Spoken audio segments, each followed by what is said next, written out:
Mayo Experience. Mayo Experience. Mayo Experience. Mayo Experience. Experience. Welcome to the Pat Mayo Experience, presented by DraftKings 2022 Waste Management Phoenix Open Bets, Picks, Preview, and one and done towards the end of the show. You always got to tune into that to know who's Andacoast for the week. Remember to smash the like button for the episode, sub to Mayo Media Network, and in the description, give me your favorite wager this week for the Waste Management beyond 50-1 in this field. Also, sub to the newsletter. The Listeners League link is down in the description. And since it is Super Bowl week, we will have full Super Bowl coverage starting Wednesday on the Pat Mayo Experience. But I do want to let you know that Prize Picks is going to have like a free square giveaway. So it's like free money if you want to take it. Plus, I got free money from them to give to you. If you go to prizepicks.com right now and use code MMN, they will match your deposit of up to $100. So deposit $100, get a free $100, and then you can use it to wager on the free square that they're giving out for the Super Bowl. Easy money. Go do that right now. PrizePicks.com. Code MMN. Geoff Fienberg, I made the mistake on Sunday afternoon of starting to add up all the money I was going to win in my head. And I started to look at my account. I was like, man, I haven't had this much money in my account for a while. And then by the end of Sunday, I won $0. And then I turn and look at you. You hit Harold Varner in the morning. You hit Tom Hoagie in the afternoon. Can I have some money? And I was about to spend bigly on top choice seats for JoJo Siwa coming here in a few weeks because I got a 5.5-year-old girl and that got canceled today. So I'm looking, I guess, for something to spend the money on, Pat, but I'll just give it back. Golf season's long. Golf season begins. Exhibition was fun. Hawaii to me is its own little entity. Then we get our Pro-Am preseason, and now it officially begins. You stare it down. This into Riv, WGC's coming up. I have a soft spot for Honda, so that's bigger than it is for probably most people. It all begins now, even though the money was real previous. Yeah, I actually wrote about this in my column up on DK Nation this week, that I actually think Torrey Pines is the official start of the season. And other people, it depends on who you are, to be perfectly honest with you. I say it starts at like Torrey through the Open is the real golf season for me. Other people will say Players through the Open. Other people will say Masters through the Open. Some people just say the Masters because that's all they care about. That's all they tune into. And the ratings reflect that. That's why it's by far the biggest ratings draw in golf. But this is a real field, and it's funny to see the evolution of this event over the past 10 years, where it was fun. We always enjoyed this event. It's the lead into the Super Bowl. It's way better than watching like the Fox or CBS pregame for the Super Bowl. You can watch and try to win money at the Phoenix Open every single year. We all know about number 16. I've made it 3 consecutive years in my column without writing about the 16th hole, which I think is really fun because I don't think it's all that glamorous. I think the 17th hole is the real linchpin to this course. But either way, like, 18 of the top 30 in the world are playing this week. Like, this is the best field they've ever had at this event. Yeah, absolutely. And I don't know, I guess it was because Torrey got a weird scheduling spot this year. It came up. Normally it's normally it's the week after, but because of the Super Bowl bye week, Pebble wanted that slot and CBS wanted that slot. So, and the Waste Management wanted to be before the Super Bowl. So they just swapped spots on the schedule. Yeah, no, and Torrey's been before Phoenix in the Super Bowl before, but I don't know. I think something with the schedule and Saudi. Nonetheless, I didn't mean to besmirch Torrey. I guess you could say it starts there, but anytime there are still intersecting Pro-Ams, it feels like this season still has a leg to run. Nonetheless, everything you said, absolutely right. Fired up. This field is amazing. It is honestly, I don't think a tournament has grown more so in prestige than this one. Like, despite it being a party, I would say after your Torrey and Memorial and Bay Hill, like, and this Riv. Is a Riv. Yeah, Riv, obviously, no doubt about it. Can't wait to do Riv week next week. This one, like, nothing I think has gained, obviously, in the ecosystem of golf for the party, but it is a big win to bag. Yeah, and even when going back and looking at all the previous champions from like the last 6-7 years, they're all like real guys. Like, this is Real. no scrub event. And the boards feel that, and maybe how we'll bet this tournament could indicate that. But you're absolutely right. It's a type of player who is both very complete players have won this thing, like guys that really are complete arsenal players, as well as guys who have that ultra aggressive bone in them to go for it, because there are a lot of opportunities, and we're about to make outright bets, and I got to be prepared for guys to miss the cut or come 30th. But I like the aggressive nature, and you keep firing at this one. I know you don't know what this is like because you bagged a Tom Hoagie 66-1 or 70-1 or 60-1 or whatever I saw, and a lot of people. It was actually 75. Great. Perfect news for me. I added Glover last second instead of adding Hoagie because I'm a complete moron. Additionally, I'm sitting there with my Spieth bets. Do you know what it's like to get run down by Tom Hoagie when you have a 2-stroke lead with like 4 holes to go? It's not great. Yeah, didn't Spieth get run down by Kokrak too at Colonial last year? I think am I making that up? Yeah, I think that was 1 stroke though. And Spieth was like the prohibitive favorite going into that. I spent the whole day sweating Cantlay. And then I had this top 5 on Andrew Putnam. I had Matthew Wolff top 5 in the morning in Saudi. He came 6th. Putnam comes 6th. That goes with the Molinari top 5 from 2 weeks ago where he came 6th. I need the each way to be extended to top 6. I'll take the 1/5 odds. I don't care. Like, this is just starting to like absolutely destroy me.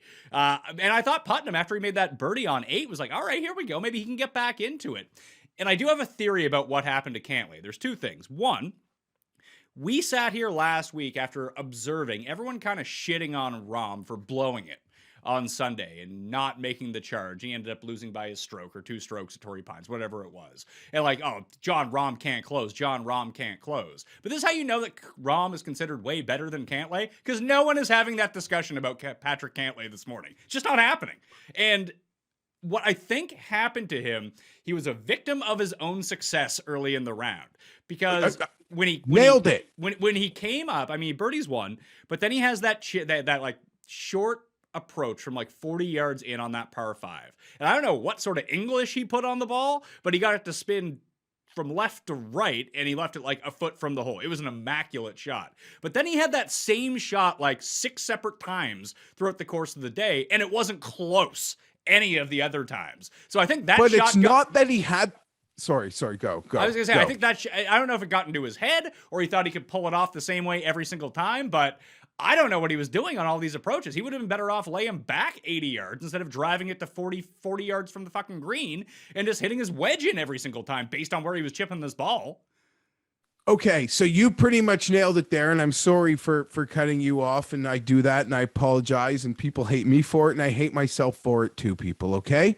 But you hit it on the head, and even the broadcast brought this up. It got to the point where he was hitting driver when, like, no one else in the field was hitting driver on some holes, Pat, to get back to that, like, 44-yard position that he executed that shot on 2 off of, which was really just because he was only put in that position on 2 because he mishit his second on 2. That's a green from his position he could have hit easily, and he definitely even acknowledged he mishit it. But then he's driving short holes like right up there, and the announcers were kind of confused. And you said it, you're Patrick Cantlay.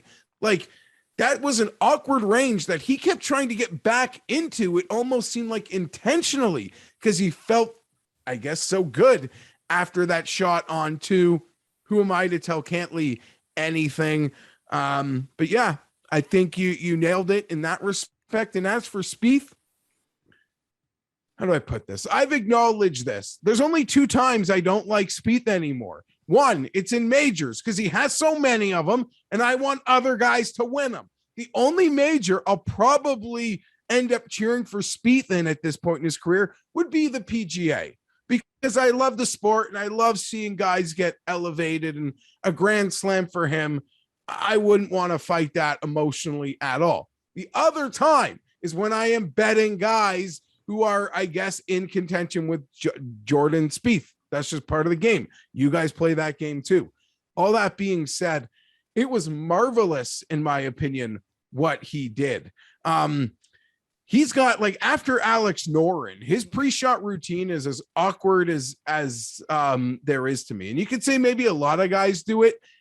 Maybe you don't see it as much without or from a player of that status, but that really high lofted backswing and things were starting to go sideways from a statistic metric, Pat. And to me, when this event started, I literally looked at it like Jordan Spieth is down 10 in an NCAA game. And I don't even watch college basketball, but it's all runs.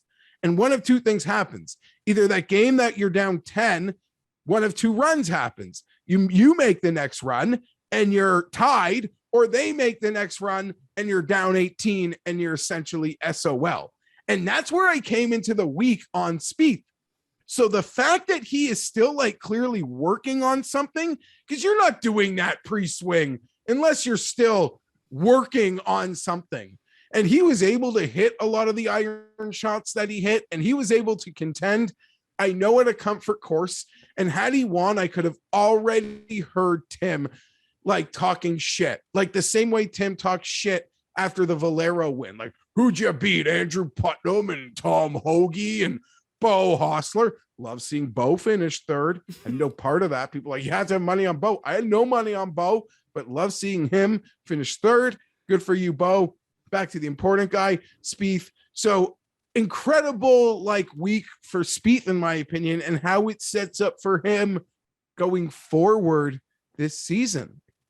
Undeniable to me. This is where it all started for him last year, the week after Farmers, when he was a disaster. He was a disaster at Farmers this year, then he got it back together. And I think he's going to pick and choose his schedule a little bit better. But his irons were really good. And to have money on him on Sunday, and to be on the, because I'm so normally have money against Spieth, like I have the other guys, and I'm seeing him stand over these like 27-foot putts, and they just start dropping. And I knew, based on where he like he wasn't as dialed. I mean, he had the third best iron round of his career on Saturday. There was no way he was going to match that again. He hit everything to like 8 feet and made the putts. But on Sunday, he was hitting everything to like 15 to 25 feet every single time. I don't know if he made one of those putts, and he was just burning the edge here, half an inch short here, a bit to the right here. And it felt like if he had just hit one of them, because I've seen it too many times, he hits one, he hits them all, but he never got the first one off the board. Total guy is total entertainment. And I know there's so many of like it's just what they do. They're so inside the games and they're still like trying to publish, like I don't even want to call people out because I like these people. So anytime I say something, people are like, Paul's going to write it down for a rivalry list, but you're like Dylan Diethers or your Kyle Porters, your inner side golf medias. They so badly wanted him to win. Like, I understand people with the bet, but like they so badly want him to win. It's like you were checking your bets. They had already written their story, for publish. Sorry, guys. Sorry. If you hit the ball where he hit it on Saturday by that cliff, you're going up and hitting the ball backwards a little bit, right? And I'm telling my friends, like, that's not a penalty. Yeah, I'm taking like 3 feet back. Like, like I'm getting a free, like, I'd argue with my friend if we were doing a match and I wasn't getting a point for that. And yeah, they got to put a fence there. Maybe they could take it down for the professional week, but you don't need some guy trying to hero and die now. Like, all that did was ruin the ambiance of Pebble Beach long-term, because I think they have to now put a fence there so people can't try it or even think about trying it. Yeah, I wouldn't want to be the guy with like 3 beer into me being like, watch me do the Spieth shot. Oh, I'm dead. Fantastic news. And the best tweet of the day was, it's like, golf fans complain about CBS not using enough stats on the broadcast. Here's CBS showing stats of how Jordan Spieth could have fallen to his death. Like, that was it. They love that graphic. Yeah, no, that was, geez, I get anxiety still watching it, to be honest. And it's funny, like, we got the full, as acknowledged by pretty much everybody, it was like the full Spiethian experience this week in almost every single regard in some ways. So yeah, he's a wild ride, and And yeah, I know like our guy Andy Lax talked about it nonstop for almost 6 months, how Jordan Spieth sets up perfectly for pretty much every major venue this year. Well, isn't one of them in Oklahoma? So anyone who went to Oklahoma State is a lock to win, I've heard. Yeah. He went to Texas, but I guess St. Andrews and the Masters will always make it a nice Masters major schedule for Jordan. Yeah, for Jordan, for Louis, for Leishman, all those guys. Day is another one you can throw in there. Zach Johnson, maybe he's won it both.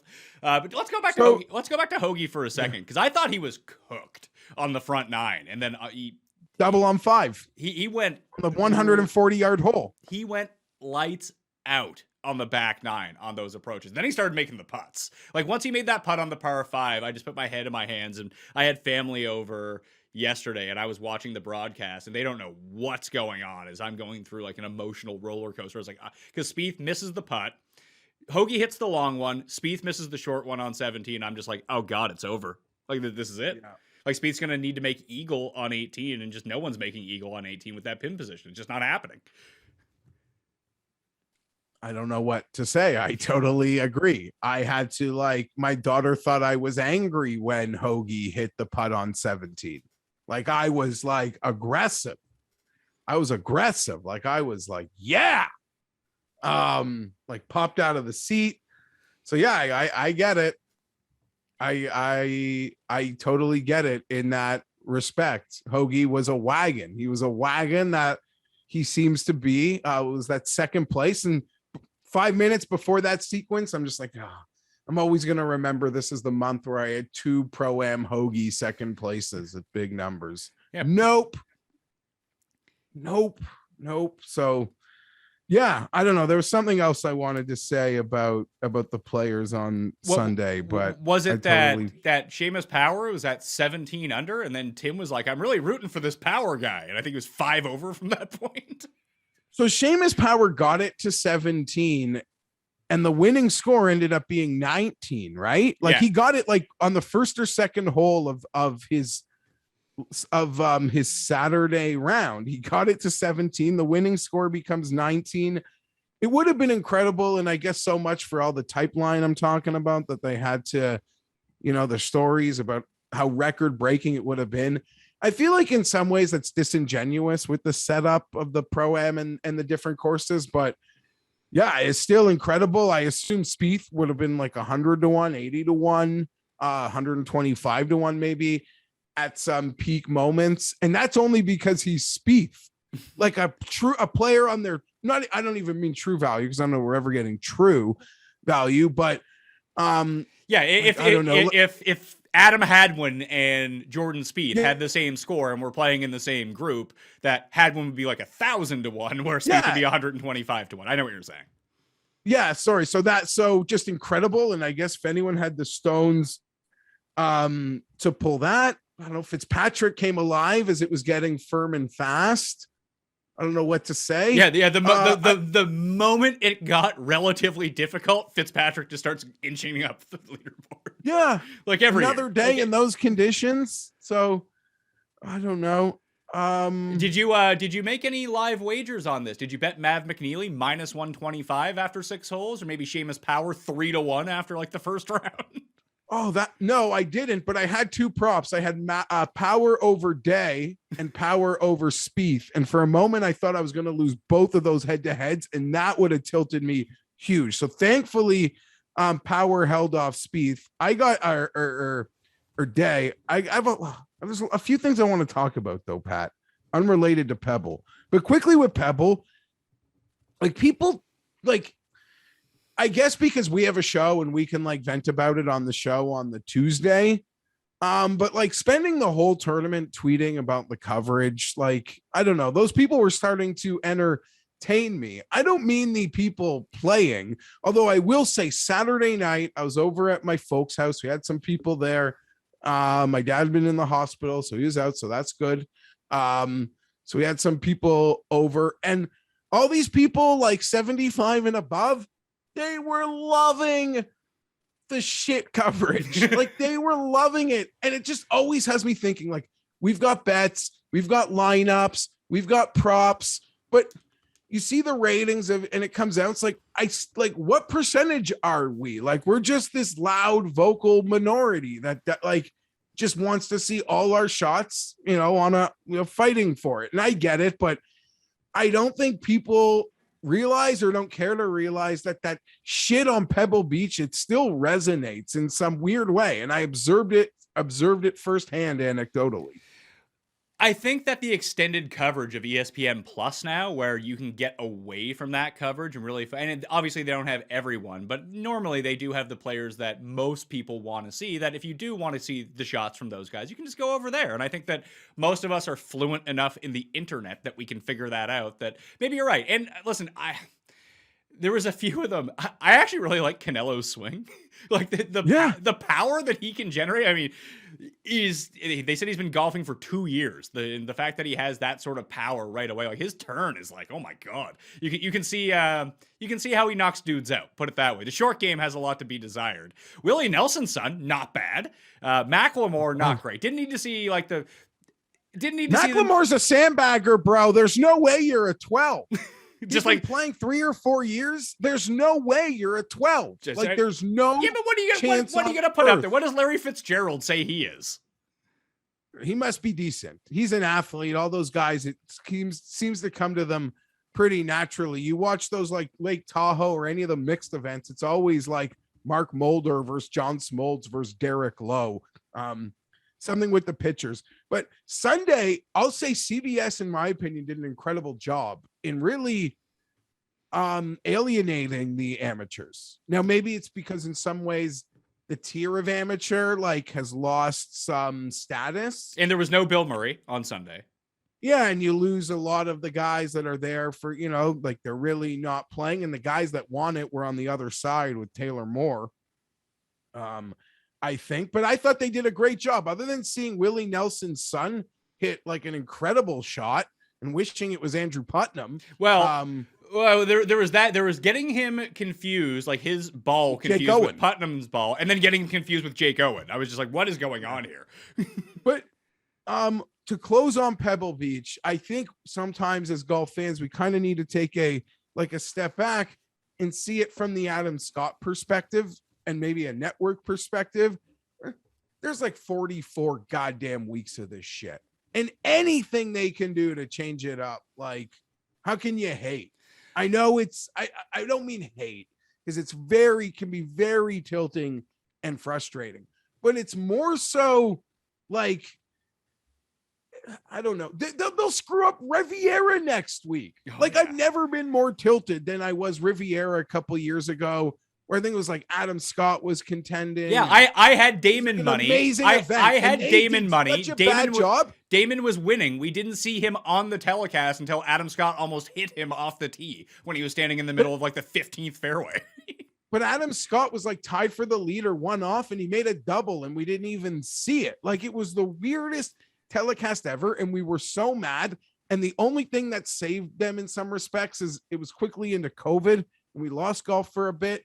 And then when they came back, we were just so happy to have anything. But yeah, I think Adam Scott says, there's 45 of these weeks, only 10 of them matter. They can do whatever they want with the other ones. And as I said, I was with old people who were, I'm telling you, they enjoyed it far more than any Mav McNeely flip to or name any player. So I don't know. I don't know what to make of it, but I think that the people just need some maybe perspective on it, or they do have full perspective on it and they don't hate care. it. Well, I think there's two really easy fixes to this, because the AM part of this tournament, I think, hurts Sunday. I don't really care about Saturday.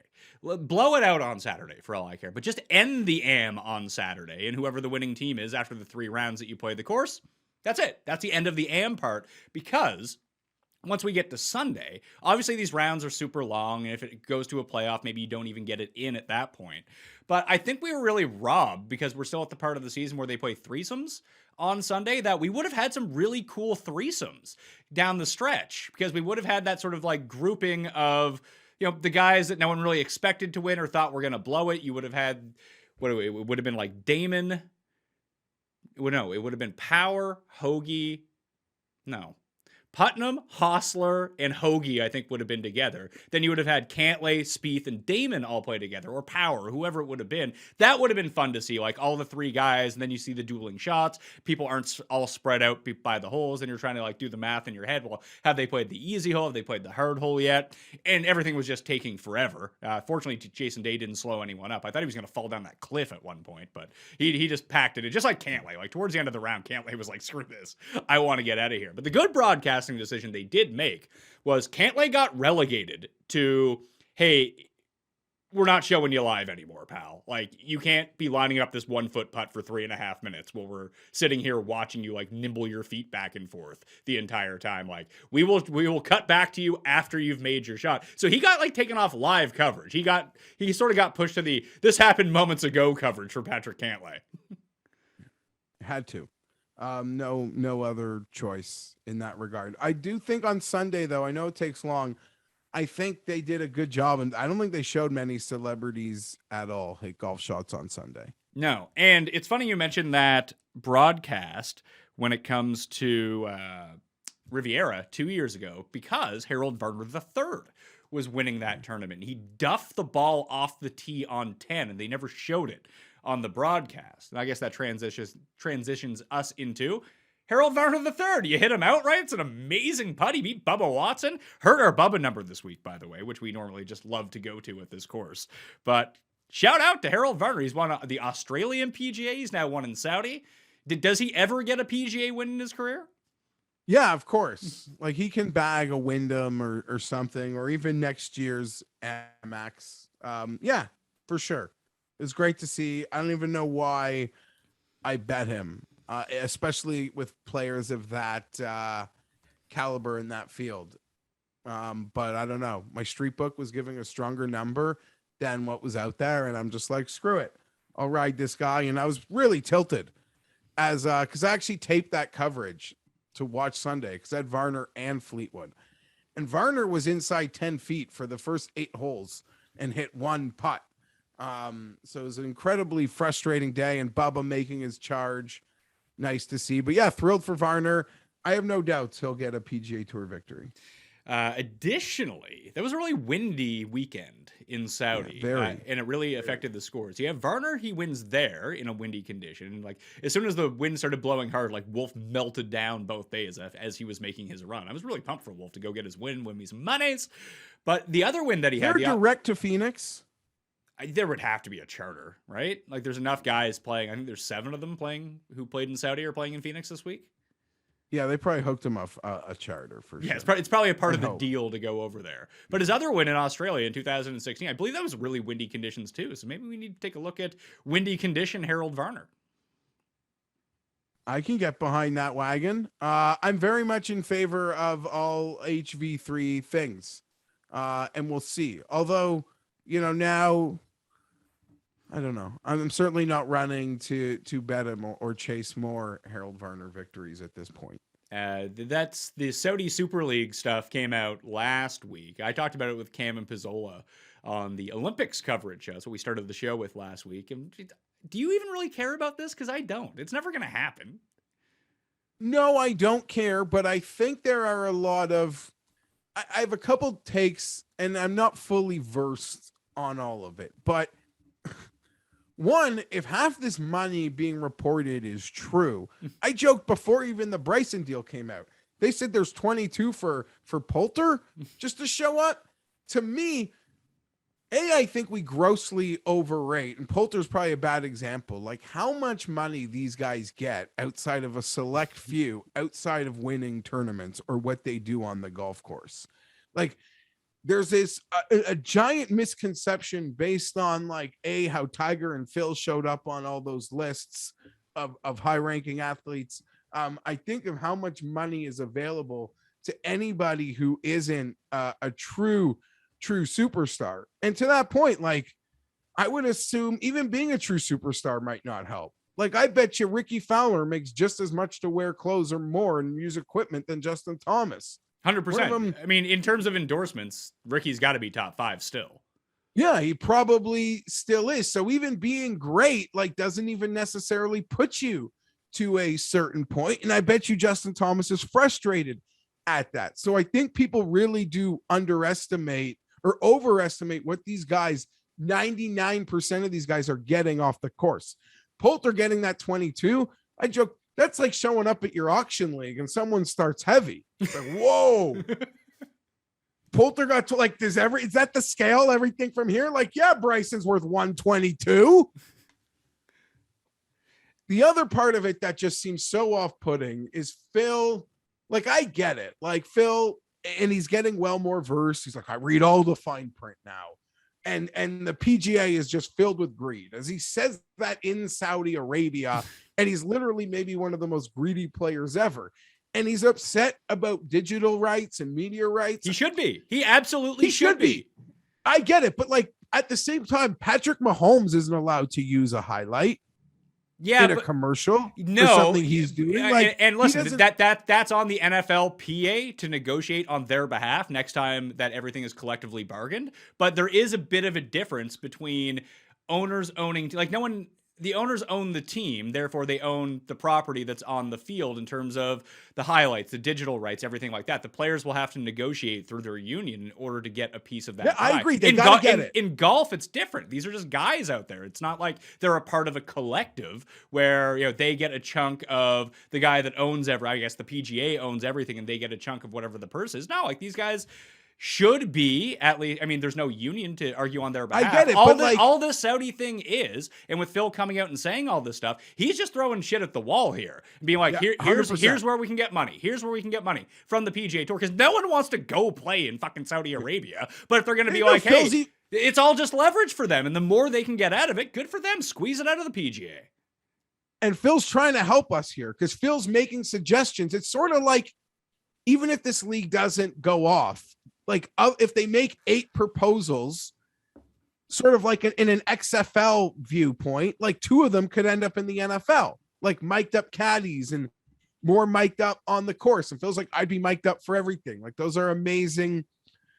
Like they really take you inside the game in some respects. I'd have a camera on my hat. I'm not saying we need that in certain respects, but like, I'm sure if they have like 15 of these like ideas, we could see the PGA incorporate like the 3 real good ones in some respects. But and you're right, they should have more accountability. I guess in the PGA's point of view, we're now in a social media age. They've never really been confronted with these sorts of things of players wanting to buy their clips. And the only people that ever do are major conglomerates like a Capital One or whatever. So it's like me trying, like, how do I put this? So like, obviously they can have exorbitant prices. It's like me trying to fly to Washington. For whatever reason, the prices are so expensive because they figure it's just government or rich business people buying them. So we can have these crazy prices.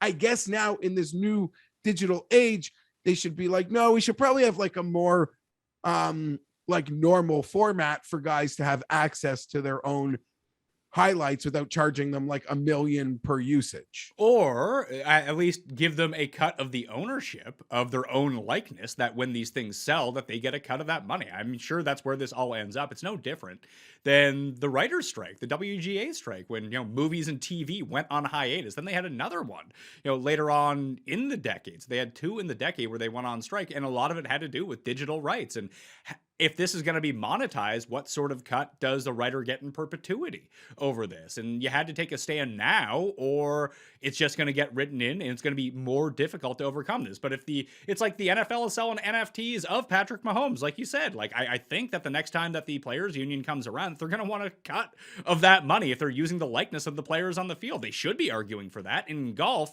where you really own your image versus something in the NFL that you're going to be compensated even more than that. Or hey, I'll go play in Saudi Arabia, I guess. Yeah, I agree. But it's not all in Saudi Arabia. It's my understanding. It's whatever. That's where the money is coming from. Yeah, the money is coming from the Saudis, which is its own thing, I guess. But yeah, I don't know. Throw it against the wall. I've got no issues with it. I'd be willing to call their bluff on majors. I really would. Well, but the PGA doesn't necessarily run the majors, though. I get it. That's why I'd call the bluff. You'd miss the PGA. Whoops.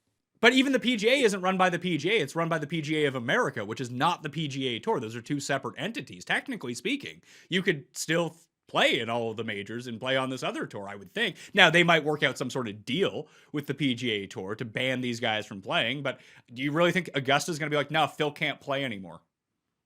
No, I don't. I don't think any of the majors would say. I don't think the USGA would say Bryson can't play or Ian Poulter can't play. Like, I don't believe that. So that's like an empty threat to me, I guess, is all I'm saying. And that seems to be one of their bigger threats, the PGA Tour. And I'm saying, to me, that's empty.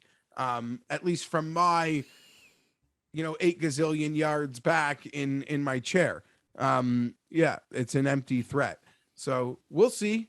I don't know, but they seem to think that they'll put on worldwide events. I'll tell you what I don't care for. Well, I like team events in the construct of President's Cup, Ryder Cup, even like a one-off or two-off a year best ball. I think that the PGA could do an LPGA, PGA, men, women mixed event. As I said, there's 45 of these things. They could do whatever they want. Well, don't tell that to that guy on PGA Tour Sirius Radio who was fired this morning. Oh, yeah. Wow. Like, you, buddy. Woo! You're on the... He must have thought no one listens to this, but even still, I don't know. Like, if you're going to make those sort of comments and you don't want to get fired, you better be a fucking draw to a station, not some guy who's easily replaceable. Yeah. That's bad news, but I have no interest in a season-long golf league where like these guys are on the same team and their results help each other. Now, like, I don't like that. I just, golf is an individual game played as no, that's what I mean. I have like, no interest. That's so dumb. Like, you're losing me if like this is the red team and this is great for the red team. He's in 40th place, but he can make this and the red team would really use that T30. Like that shit would drive me nuts. Like, that'll lose me. I mean it. Like, I think the FedEx Cup should teach people about no one cares about the FedEx Cup. Especially the East Lake tournament now, which is so convoluted, people can't really figure out what's going on. Especially like the casual fan who doesn't necessarily know all the rules of it. Just play the fucking tournament. Whoever wins, wins.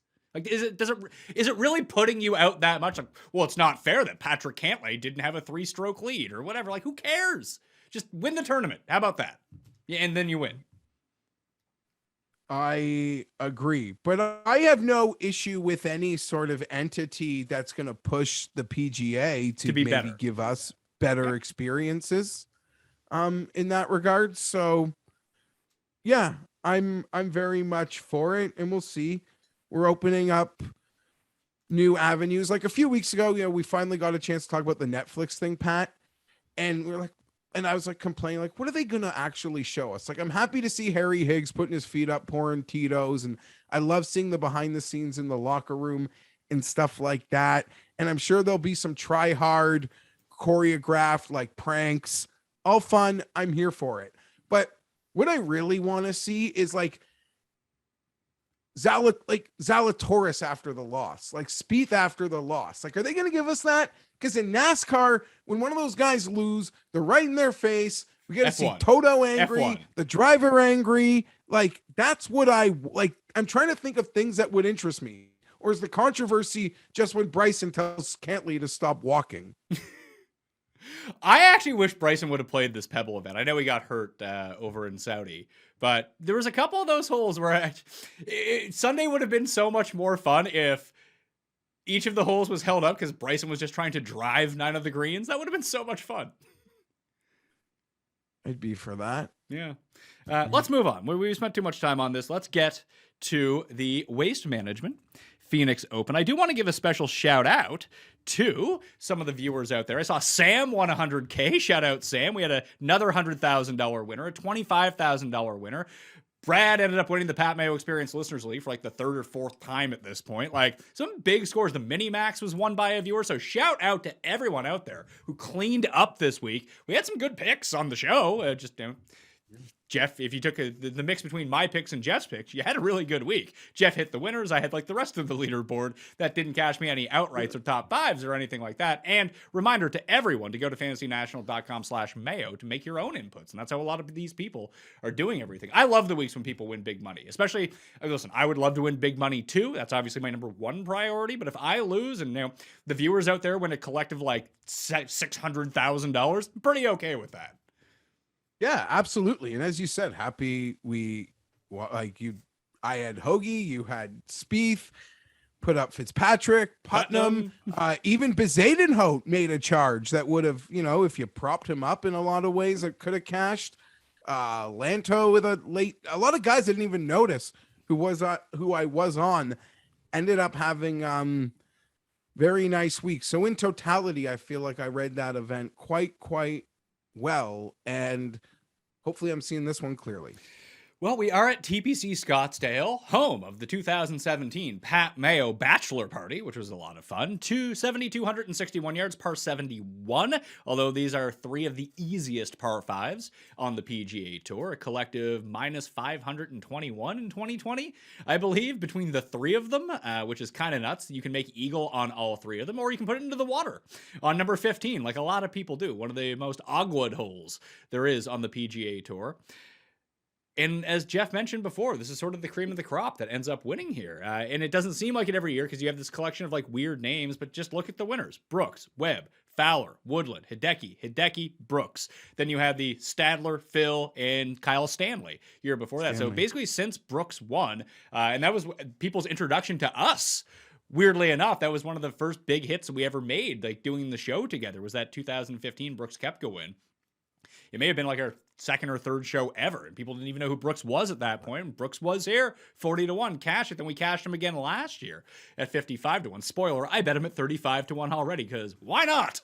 You might as well just bet Brooks at this event if they're hanging any sort of number at him. That's just sort of a FOMO bet at this point. But it's difficult to fill out a card because the books aren't really giving us anything this week, at least early on, as the odds have come out. So at DraftKings Sportsbook right now, Rahm is obviously the favorite. He's never finished worse than T14 at this event. And that's included when he played as an amateur at this event. So he's 6-1 at DraftKings Sportsbook. Thomas is 10-1. I found a 14 on Thomas at other places. So numbers fluctuate in this top end. Hideki's 14, Cantlay and Spieth and Victor Hovland are all 16. Xander Schauffele is 20. Scheffler is 22. How's your burger coming off a WD with a back injury? It's 25-1. It's like they're not factoring in the injury at all. He's going to drop as the week goes along because no one wants to bet a guy with a back injury at 25-1. But you start hanging a 33 or a 35 on Berger, all of a sudden you're going to get action on that number. So I'm curious to see where that one goes as the week goes along. But this one's really difficult. I think you need, unless you have a really strong feeling on someone, wait for this board to mature because people just can't stay at these numbers or no one is going to be bet. The only number that sticks out to me right now is Xander at 20. It's a good number on Xander.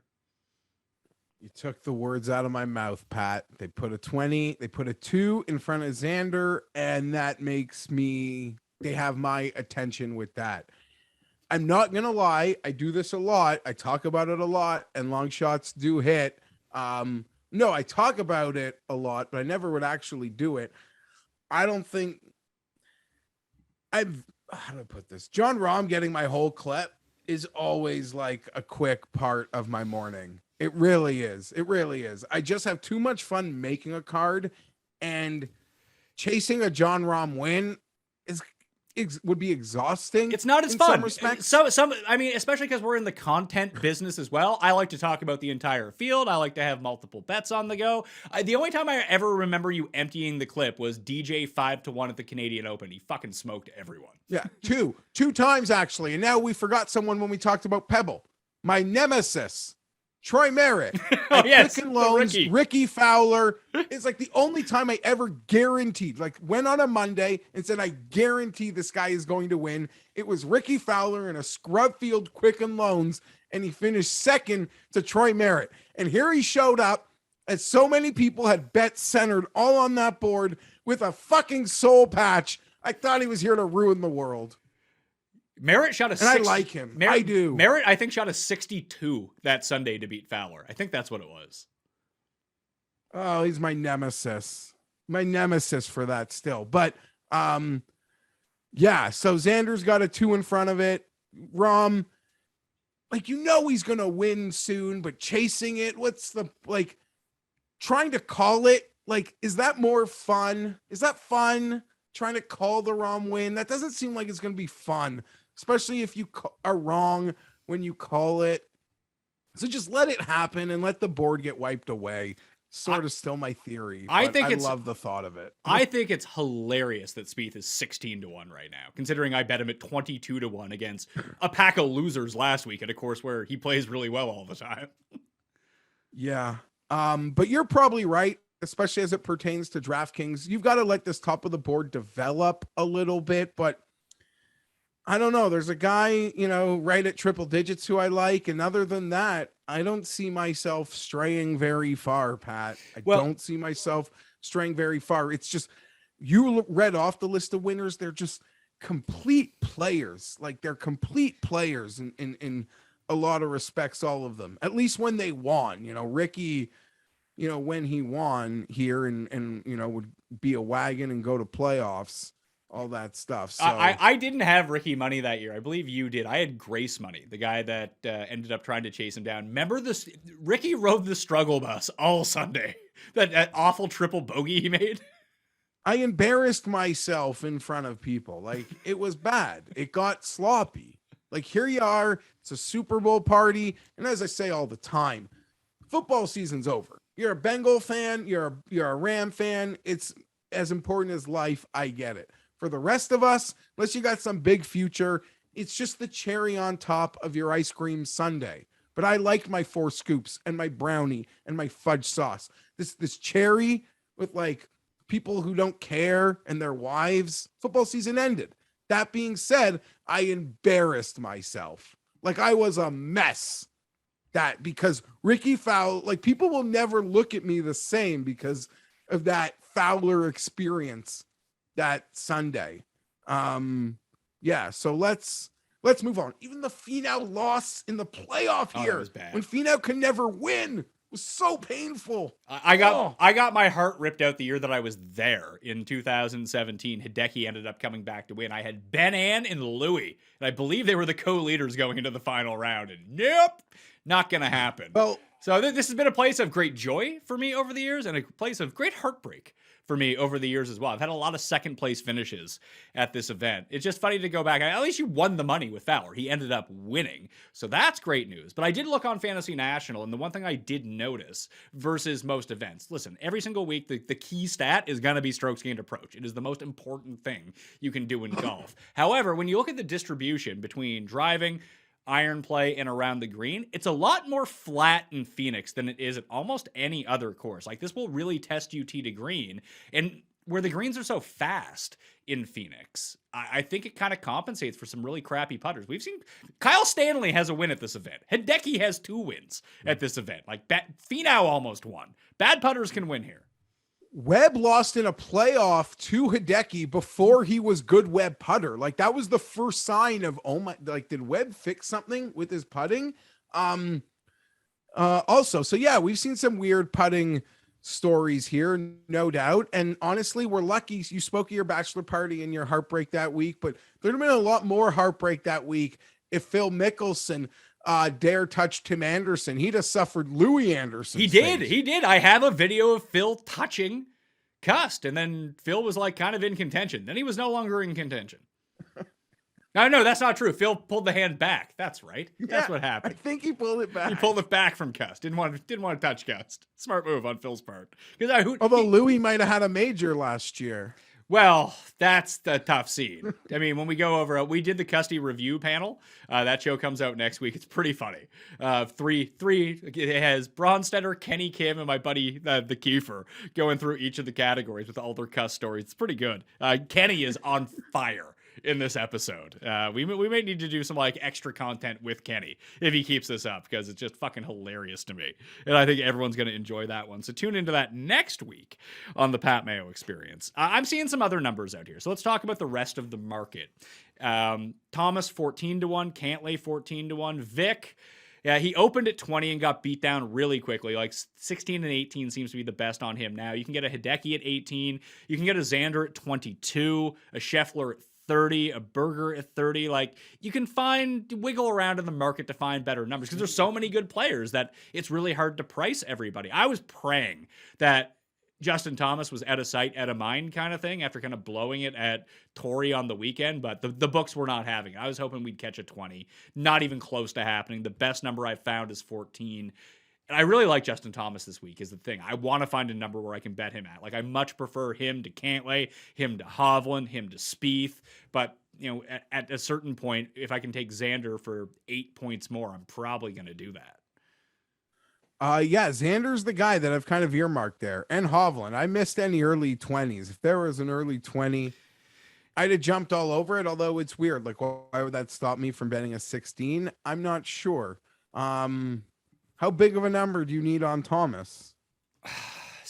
I might go with the 14. Like, it would be the shortest bet that I've made all year. I'm hoping it seems like he's being talked up. Like, I wrote him up. I've seen other people talk him. So I don't think that the number is actually going to go down at this point. Maybe I can find a 16 somewhere by Wednesday, and maybe that's good enough. But it also depends on, do I have the discipline to not fill out the rest of my bets by then? Because if I end up betting 5 guys, then I can't, in good conscience, put in Justin Thomas at 14-1 on top of like already betting other guys. So I need to, by Tuesday afternoon, I kind of need to see where the winds are blowing on some of these numbers, but I don't want to end up in a situation where I bet Brooks and Xander and Hideki or something like that. If I can find it 20 and be like, oh yeah, I like Thomas now that he's 18. Like, it can't really work like that. I don't see that happening. And I would honestly be surprised if you got a 16, but that's just my opinion. You might be right. Let's see. The best number, the best number I can find right now is 14. 14. And maybe that's good enough for me. And that's from a book that, like, you might have would have given you the 16 if there was going to be one. Yeah, I looked at the site with usually the best number on the top end guys, and they're hanging a 14. The other places are hanging a 14 here now too. I think DK got bet up pretty early because he went from 12 to 10 super quickly, and Vic opened at 20 on DK Sportsbook, then dropped to 16 almost immediately. So it's tough at the top of the board here. What are your take on Berger? Like, if he drops to 35 or 40 because of this back injury, because no one bets him, would you be willing to gamble on Berger at an event where he's played really well in his career? Can't putt for a lick here for whatever reason, or hit his irons here. He can putt here, but we know how good he is with his irons. Would that interest you at all? I would have to watch that one, but at the moment it's kind of a red flag for me. I know people are always, the injured golfer likes to roar. I don't know. Like, it would have to cross 30, but where I can make my bets right now, Pat, like, I'm more inclined to bet Scotty Scheffler. Yeah, Scheffler at 30. Scheffler at 30 is not a bad number, considering there's 22s on the market. I can see that. You might be able to even find a 33 if you look hard but it enough. just like a 32 is the best number I see. Yeah, 32. I've seen that one. It's one that I'm staring at. It's one of those bets, though, Pat. And that doesn't mean I can't also bet Brooks. But I'm not really planning on betting Brooks at the moment, even though I did hit him twice here at Phoenix. I'm not running to take the 35s. Things just don't feel right. And yeah, but they didn't feel right. But to bet Scotty Scheffler. But look, if Brooks had not won this event last year, what do you think his number would be? It would be 55-1 again. Yeah, because he was right. god awful coming into this tournament last year too. You're probably right, and I've always joked that the high 20s, low 30s feels like it's like a Brooks dead zone. Like, beware Brooks when it's majors and he's on, and there's a Brooks dead zone. Quickly if I talk about Berger, I'm just going to end up in that whole situation. But I like Scheffler a lot. He's a complete player. He does sort of profile very well, in my opinion, with the past winners here. It would be such a kick in the nuts, and I don't care how many winners I hit on Sunday. If I don't bet Brooks and I bet Scheffler and Xander and Brooks wins at 35, nothing will make me feel more inferior than that. So, sometimes you can't put a price on peace of mind. With Berger, no, I have to pass.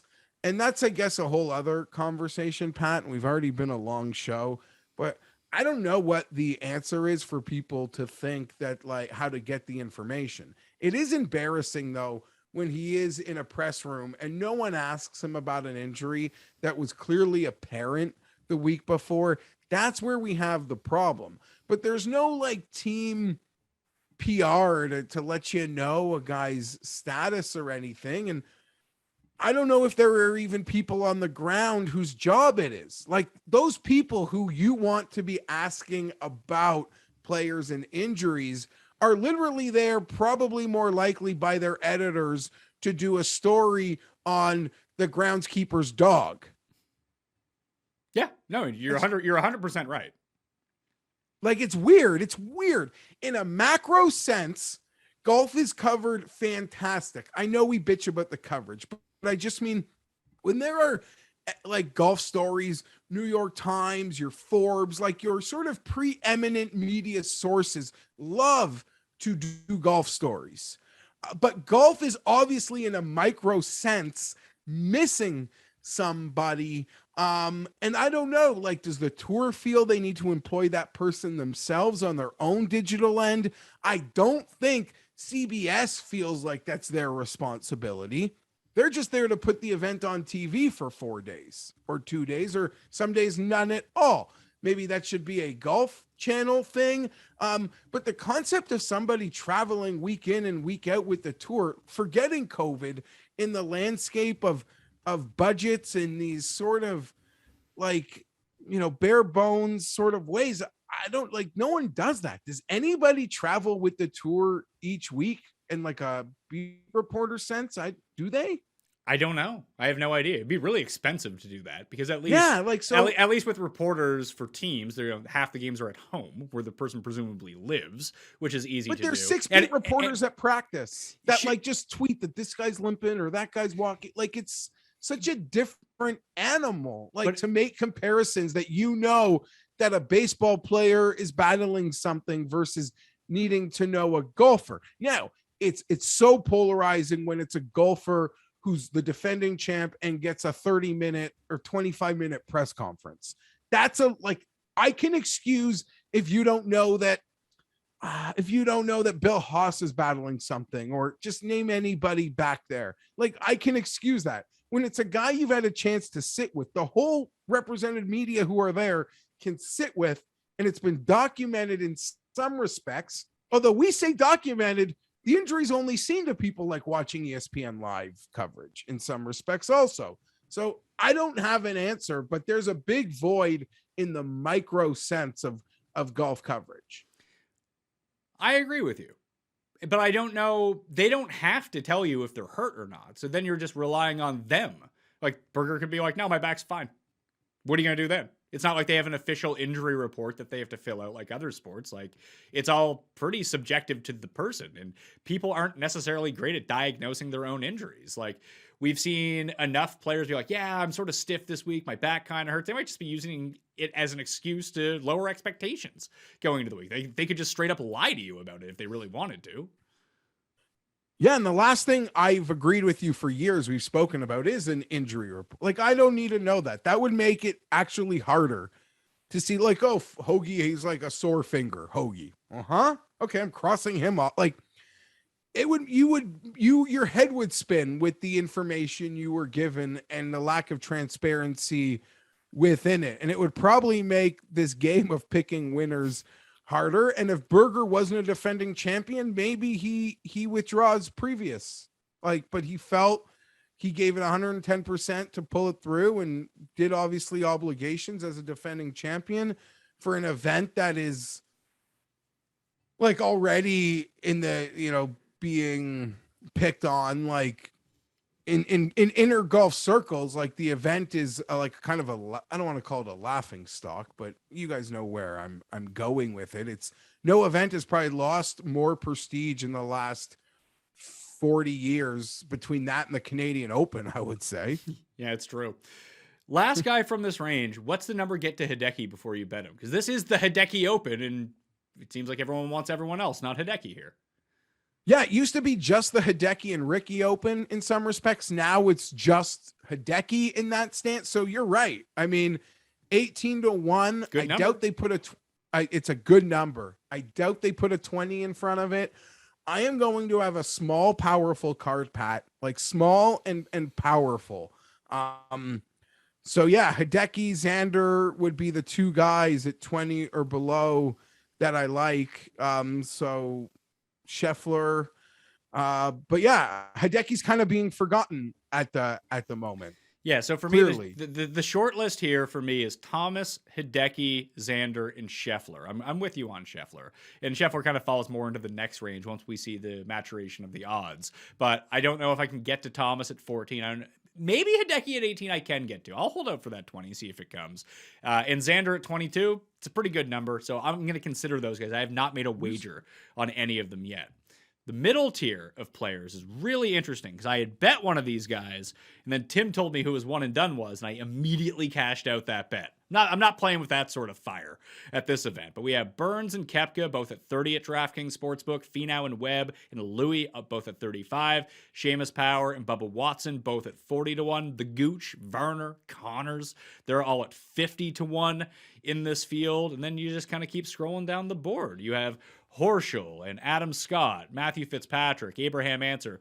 I assume Paul was just switching the board. Is Maverick McNeely actually out, Paul? All right, breaking news. Mav McNeely not playing in this event. Luke List, maybe he goes on a heater here. Him or Hoagie, they're both in this range now. English and Wise, they're down here. People will bet Fowler this week 100%, and maybe they're justified in that. That's that whole range on DraftKings Sportsbook. I made one bet, and the number is gone already. I bet Bubba at 50 with the each way, and that number immediately dropped to 40. But shame on Bubba for playing well over in Saudi, because his number just would have stuck at 50 or 60 had he have not come in second over there. And now we're back to the one course on earth where Bubba has played well and never won, and seems to be in good enough form to come in second place. Good enough for me. Kills the first round here as well over the years. But I bet Sam Burns when I saw the 35, and then Cuss said, "Oh, I'm going to pick Sam Burns this week." I'm like, "I'm out. See you later." Not doing that. And I bet Brooks at 35, obviously. Okay, so a lot to unpack here. This seems like a very exciting range. I too, I guess, could have been like the idea of Sam Burns. I think he was the first round leader here last year, Pat, as part of a nice part of early season golf. We're right in the Bubba pocket with Riv next week. If you think Bubba's going to do something now, go bet him for the Masters, because we're at two events where how he performs at Phoenix is all like, he doesn't have to win Phoenix, but go look at his performances at Phoenix. And when he has good ones, which are often, they usually end up in good years. For me, it's very weird, anecdotally for Bubba, but very telling on how his year is going to go. Always seems to play well here. Brooks, we've already spoken about. I can get 100-1 on Bubba to win the Masters right now. Seems like a big number. Yeah. Okay. Geez, I keep getting lost, so I don't want to do this. Yeah, I like Bubba at 100. But what was most embarrassing on the weekend, Pat, like really embarrassing, people I like people. This Jason Day to win the Masters? Get your heads out of your arse. I don't even know who said it, but it's resonated with me. It really triggered you, huh? No, someone said something previously. Jason Day lives in Ohio. Jason Day decided to make home for many years, his whole career, his wife's hometown. Not Florida, not Arizona, not Vegas, Ohio. Now, the Jason Day story is incredible. Like what he had been through, his childhood, disgusting, to like be the man he is, the career he is, the success he is. It's like a 1 in a million. It's like winning an Oscar, a Gram. Like, no, I think they give Grammys to everybody. Like truly a 1 in a million story. And he cashed it in. But there's no like effort for this second wave to win a Masters, people. You can't live in Ohio and think you're going to have a second run and win a Masters. So I'm sorry. Bubba, 100. Adam Scott, 80. Full send. That's what you're about. And as much as I talk about Bubba, Scott's here this week and Scott's at Riv. So I got to make my Adam Scott 80-1 decision because it can be 50 with any signs of life in these next two events. Well, you know, I'm a full believer. But the Jason Day thing, because he's playing well at Pebble, huh? Like, no, he's just no. There's so way too much volatility there. No, please. Bubba 100, Scott 80. You want a revival? Look for them. Not him. So I hope I'm wrong, okay. But that's my point. Okay. Well, I bet Brooks and I bet Bubba like I do every year at this event, 35-1, 50-1 on those two guys. Those are the only two. Any word on Louis' health? What's wrong with Louis? Didn't he withdrew from Saudi, or you just withdrew in his last events? I thought that was to go to like a daddy-daughter dance with his kids. Okay, then good. I just saw withdraw. Thank you. I don't know. I saw him post about going to this dance. So sounds lovely. I'm a girl dad. That's awesome. I think he's got 3 daughters. Yeah, so good. And the local farm town, nice daddy-daughter dance. Because Louis, in many ways, profiles very, very well with many of the like not great putters have won here. Very like total, complete. I would say Louis is a pretty great putter. Say that's one of his like defining attributes is how good he is on the greens. All right. Scrambling, I guess, can be an issue, but these are easy greens to hit. I just want to make the case. I think it works this is like a very good Louis layout on the surface, like very good. And I guess you could say Fienberg, like what layouts aren't good Louis layouts, but he's a total package player that, in my opinion, I don't know, might not be talked about this week, but I don't know, 35-40-1, very attractive. I believe he is the only guy in this field who has not had a worldwide start yet. This will be his debut for 2022. I don't know if I care about that or not. I really don't. Like, we don't know what the guys are doing when they're not playing. Like, do we think that Louis hasn't picked up a club and has legitimately not swung a club in 6 months? No, no one thinks that. So no, I don't think that, but I think competition matters from the outright market. For a guy that never wins, competition matters. Like, competition matters. Well, maybe this is his new strategy. It's not working for him before competing against people. Agree. Maybe this is the move for him. I agree, but now I got to make up a narrative. What did we do for 6 months? Like with DJ before Tori, even though we played great, I wasn't moving on the outright because you're a guy, you're like, you like to party, you got the kids, like holiday season, busy guy.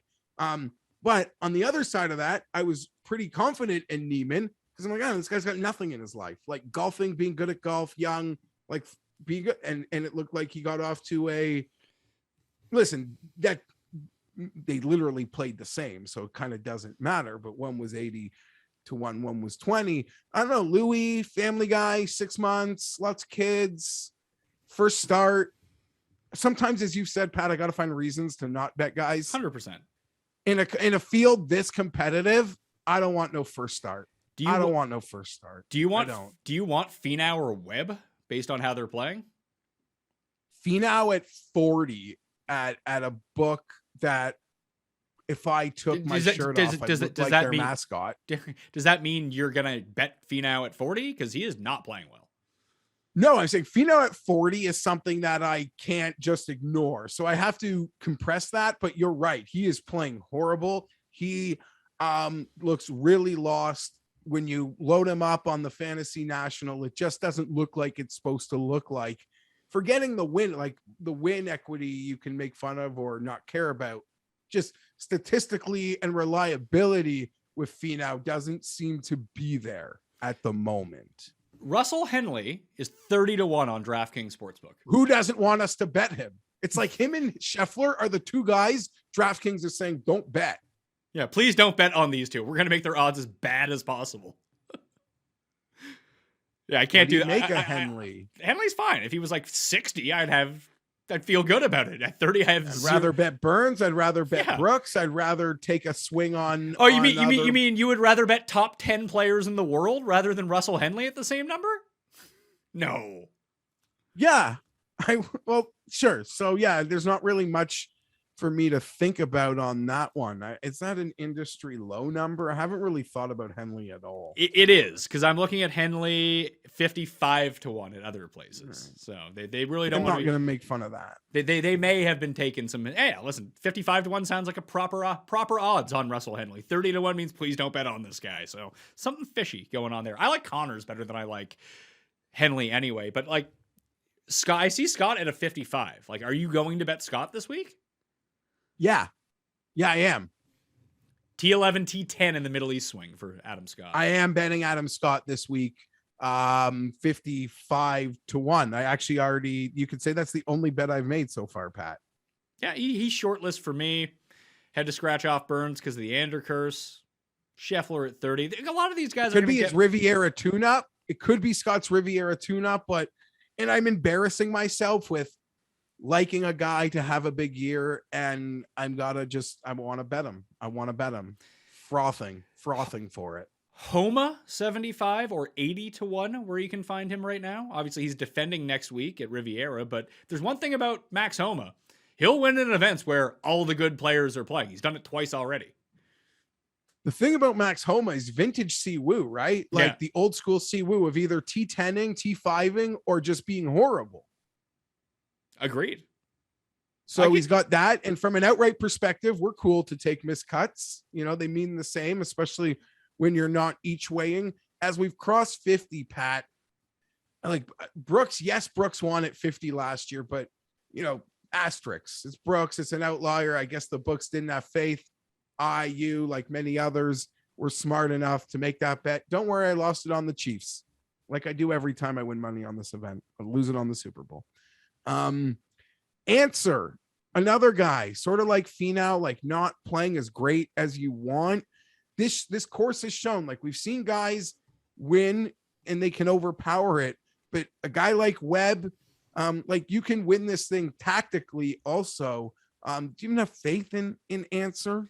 I would. That's a big number for the guy. It is. I think for this particular course, I think I'd rather have Connors, and hopefully he just putts on these really fast greens because we've seen bad putters win here in the past, and it looks like he's improving his around the green game. 2 straight events where he's actually gained around the greens. So it's his Connors or Answer now we're talking about. Connors over Answer this week. I don't know if I'm going to bet either one of them. I'm probably not going to bet either one of them, but that would be where I'm sitting with that. There's just not much beyond the 50 to 1, like the 50 to 100 range. Like they keep hanging these Billy Horschel numbers. Like he's 66 to 1 this week. I mean, he's been contending, hasn't he? Contends. He loves to spoil parties, as we've mentioned. I just see the way I'm betting this event, Pat. I don't think I'm going to have money in this range. Like I'm going to bet a guy at a triple digits who I like and I'm a fan of and who's played well before. And maybe I'll listen to people who are smarter than I. And I'm sure there'll be a couple guys up here that'll be really popular who we can talk about at 100, but it's 50 to 100. It's kind of like a dead range for me this week after Adam Scott. So 90 to 1 Ricky Fowler is not what you're locking in? No, I haven't bet Ricky. I will say you will in defending Ricky. You will bet Ricky. Sometimes it's a charity special. It's gonna have to come with a bet to charity because I can't just donate to the books. I have to donate to a good cause. If at this point I'm gonna make Ricky Fowler bets, it's my own personal rule. It kind of sometimes holds me back from making them, but the charity's got a quick PayPal access now. So I guess that shows you how much I've been betting the but no, I don't like it's a course that's really course history is kind of a part of it. We've seen guys play well, continue to play well, so makes you like really twist your arm on Ricky. We've seen Ricky in this slump. Well, it's more than a slump. We've seen him show up for a round. We saw that Torrey. We've seen him maybe put like a round and a half, 2 together. I don't know if he can stack them. That's where my concern is. Like, you got to stack your rounds. Can he piggyback the good ones with not horrible ones? But course history, guys bring this thing home multiple times and Can't kind of ignore it. Kuchar too, kind of back here, has always played well here in the same sort of betting range. I'm off Kuchar for this one. Just like I'm off Siwoo for this one. Been a real disastrous tournament for old Siwoo, because it's funny. You kind of hit on it. There's been a lot of multiple winners here. Also, 10 players who have won at TPC Scottsdale have also won at TPC Sawgrass for the Players' Championship as well, which would have pointed me towards Siwoo. And then I went and looked at how he's performed at this course over the years. Maybe that should be irrelevant because it's Siwoo. I would ignore it. I don't know, man. 120 to 1. There are some corollaries there. Siwoo, if there's a player you can ignore that with, it probably is Siwoo. That's Patton. True.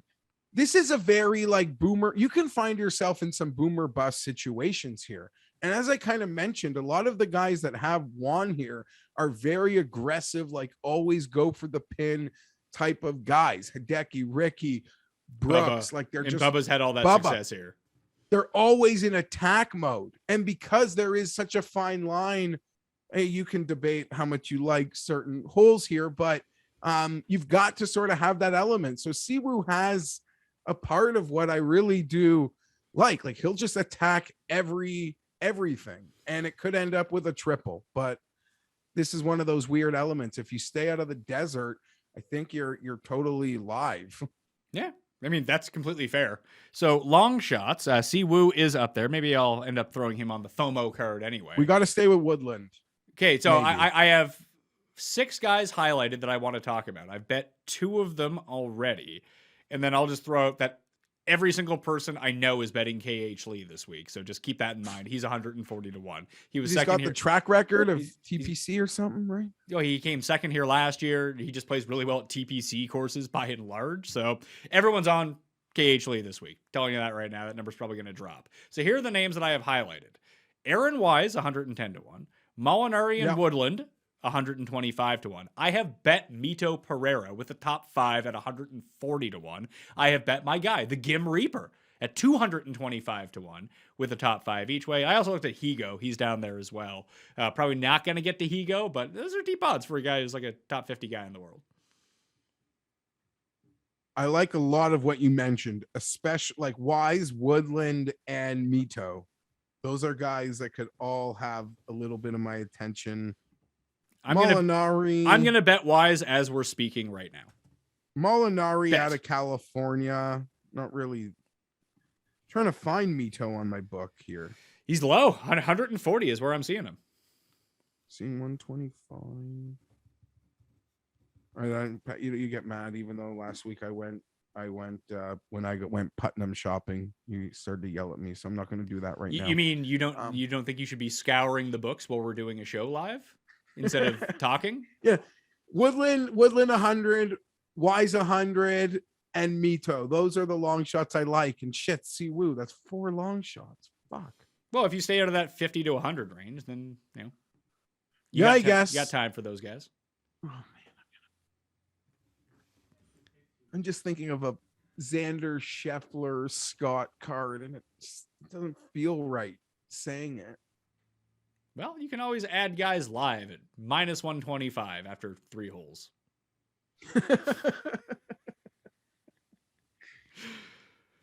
Quick picks. Quick picks. No, I just sorry. Go ahead.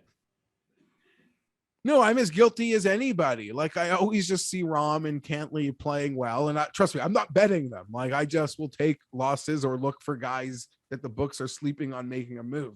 But I'm one of those guys that always think the tournaments are over, even when they're not, and I end up hitting a winner. Just I don't know. It's better for my headspace. Also, when I think they're over, I'm not like re-betting, if that makes any sense. Like, oh, it's over. Even though I'm mad when it becomes a really close tournament again. They're like, oh my God, these guys had those numbers and those numbers and those numbers. And I didn't even look at them because I thought Rahm or Cantley were for sure going to win. I don't know. But either way, that's all. It's fun. Quick picks for the Waste Management Phoenix Open. Guys, I have money down on already. Brooks at 35, Bubba 50 to 1 with the top 5 each way. Wise 110 with the top 5. Mito 140 with the top 5. Gim 225 with the top 5. So I've got those out of the way. I'm probably going to go back to the top of the board somewhere. I'm hoping for a better number on Justin Thomas. I want to see what happens with the Hideki number. Probably going to, if those don't mature, I'll probably be in on Xander at 22 instead of those two guys. But I can see myself going Hideki, Xander, calling it a week. And then I'm going to take a hard look at Scheffler as well. I think that's a pretty intriguing number. But Brooks and Bubba are the two less than 100 to 1 that I like right now. What are you doing? Okay. I don't want to make decisions this early in the week, but the only bet I made is that Scott north of 50 on the site that where if I took my shirt off, I'd look like their mascot. And yeah, and I really like Scheffler at 32 and Hideki and Xander. Oh, yeah, I don't know. I don't know if it feels like I just verbalized a winner, but that's what I like. And the long shots, we just said them, the ones I could be poking around, but I don't have much faith in north of 50 to 1 here this week. One and done picks for the Waste Management Open. I think you beat me. You took Mav. He beat Rose, who beat Day. So Cuss took Sam Burns as his one and done. Can someone out there track this for us, please? Because I don't want to do it. I really don't. It's just 3 picks a week. I can backdate you with the stuff. Rick keeps track of the other season-long one we do. The race for the Mayo Cup is done through automation. I just don't want to have to go manually put these in every single week. So someone out there wants to be a pal. Can you keep track of this for us? Who are you taking as your one and done? I'm so bad that I'm literally just playing to beat you guys and win our own little mini game. Hey, it's worth it. Who am I gonna take? I'll take Hideki. Okay, Hideki. I'll take, if I can't take Thomas anywhere else, I'll take Justin Thomas. Why not? Who cares? Just trying to beat you guys. These will not be these. I had Spieth and Cantlay and Putnam, I think, in the giant one and done. So I actually moved up in that one because very few. Some people had Tom Hoagie. It wasn't a ton, but it was still worth it. But I actually played Justin Rose in my high entry one, and that was not a good move. Dropped out of the money. But still earlier on in the year. I have one team that's got awful in the race for the Mayo Cup that I'm legit going to use Aaron Wise this week, I think, instead of using the top end guys, because it needs to make up some cash pretty quickly. I suck at one and done. I'm already demoralized. All right. Well, that will do it on the Pat Mayo Experience. Play in the Listeners League. Go to prizepicks.com. Use code MMN for Mayo Media Network. You get a deposit match of up to $100. They're going to have some sweet Super Bowl, basically free money to give away. And you get that deposit match, which is another free money. And we might have some golf stuff cooking up soon with our pals over at PrizePicks. So prizepicks.com, code MMN to do that. Listeners League in the description, fantasynational.com/Mayo. I will be back on Tuesday with DraftKings picks. Wednesday, me, Jeff and Tim Andercuss and our Super Bowl props. DraftKings Showdown picks with Cody Main and Justin Freeman on Thursday. Me, Rob, and Cam Stewart live from LA with the best bets on Friday. So a full jam-packed week of the Pat Mayo Experience. So please rate and review the audio podcast, smash the like, sub to the channel, do all that stuff to help us out. It goes a long way. Thank you all for watching. I'm Pat Mayo. I'll see you next time. Pat Mayo Experience! Experience!